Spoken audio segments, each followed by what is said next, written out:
Hello, bienvenue sur la Minute Agile. Aujourd'hui, nous allons voir un nouveau format. On va faire des vidéos de l'agilité, mais spéciales en home office. Car en effet, avec la crise du Covid actuelle, c'est quand même assez intéressant de savoir comment améliorer notre agilité quand on est à la maison. Et même si l'agilité dit que c'est mieux si on est colocalisé, en temps de Covid, c'est tout à fait normal d'être en home office. Donc, on va voir ces fameuses astuces. Et aujourd'hui, on va parler justement de comment bien faire sa daily scrum à la maison.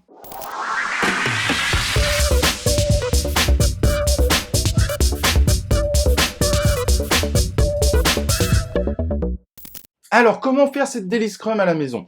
Alors déjà, la première chose que je vous recommande, utilisez un très bon outil de visioconférence. Ne lésinez pas sur les moyens. Le fait d'utiliser un WhatsApp ou un Facebook Messenger n'est pas suffisant. Donc moi, ce que je vous recommande, c'est un outil de vidéo où vous pouvez partager l'écran, mais également où vous pouvez partager la tête des gens. Ça, c'est très important.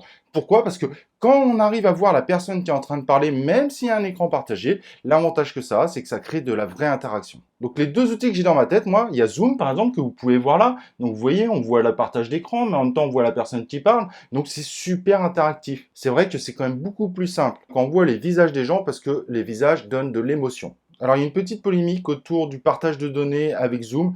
Ça, je vous laisserai aller voir. Cependant, sur le concept lui-même, Zoom est un outil excellent pour faire de très bonnes daily scrum. Et sinon, vous pouvez voir aussi du côté de Teams, par exemple. Teams fait des très bonnes choses. Donc vraiment, mon premier conseil, utilisez le bon outil de visioconférence. C'est la clé de votre daily scrum. Et pour le format, pas de souci, vous prenez exactement le même.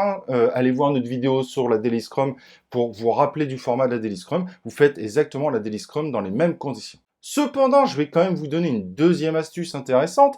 Pour une daily scrum, comme on est tous en home office, sur le coup, je vous recommande d'intégrer le product owner. En temps normal, seule l'équipe de développement doit participer à la daily scrum et le scrum master si l'équipe le demande. Mais comme on est tous en home office, pour éviter de créer un silo product owner, équipe de développement, mais de bien montrer qu'on est une équipe ensemble, eh ben, je pense que le fait qu'on soit tous en home office, il y a un véritable intérêt sur le coup d'inviter le product owner. Et même sur le coup, je vais peut-être vous recommander qu'il soit participant dans le sens, bah voilà, moi ce que j'ai fait hier. Ça crée de la vraie interaction. Et quand on est en home office, le plus important, c'est vraiment de créer cette interaction qui est beaucoup plus difficile à avoir. Et au passage, vous pouvez faire exactement la même chose pour votre sprint planning, voire votre sprint review. Et évidemment, si je vous dis d'utiliser l'outil Zoom pour faire votre daily, c'est pour partager le Scrum Board. Ça paraît évident. C'est très important qu'on ait également une vision un peu de l'état d'avancement. Voilà, c'était un épisode peut-être bateau pour certains, mais vraiment, mes conseils sont primordiaux si vous voulez faire de bonnes daily scrum.